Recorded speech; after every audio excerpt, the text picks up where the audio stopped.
Ayatama ujangweno. Nanti nze wali wabadde wannemye okulinya. Atoya ekikuletse genda kebera nyumba yange. Waguza nyumba? Nenda kuze kalina. Nange ogenda kumpaako omuzigo mpasizeko mukazi wange. Ogenda wata? Nda tugenda olambula ogenda ogikebere. Eriwa? Wagizimba sayidi zenu? Omwana ngambe jakukwa gwe. Kisobola nze ndi sitedde. Odiraba? Yeno. Anti wangamba wasoma sima construction and above consonant. Nze construction nakisoma. Wiki wasoma tu? Nasoma construction. Konstitula kitoni. Ekyo kyoyogedde nakisoma. Kyekyo kyennyini kye mbadde nkugamba. Yene nyumba yo gye waguza? Yeno. Kati njagala ogikebere wa buli kimu is available in gundi everything. Yangambe buli kimu biyigo mazzi byonna biri munda parking. Buli gwe mulyango oguyingira. Yo basement. So okebere mali. Nenda kuwa waggulu. Yangwa engineer.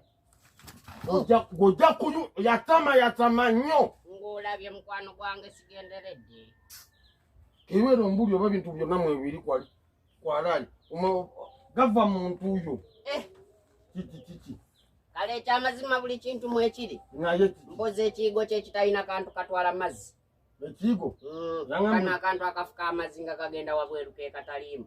Akapayipo? Naye ndabye nga amadaala agambuka mwegali. Newoyingira kati ndowooza wali bulungi. Kati kojja kujja luvannyuma? Nze nja kujja luvannyuma nga nzize ne mukazi wange. Wasizza? Okitegedde? Why? Nenzikiriza mpitirivu. Teekako amataala. Amataala?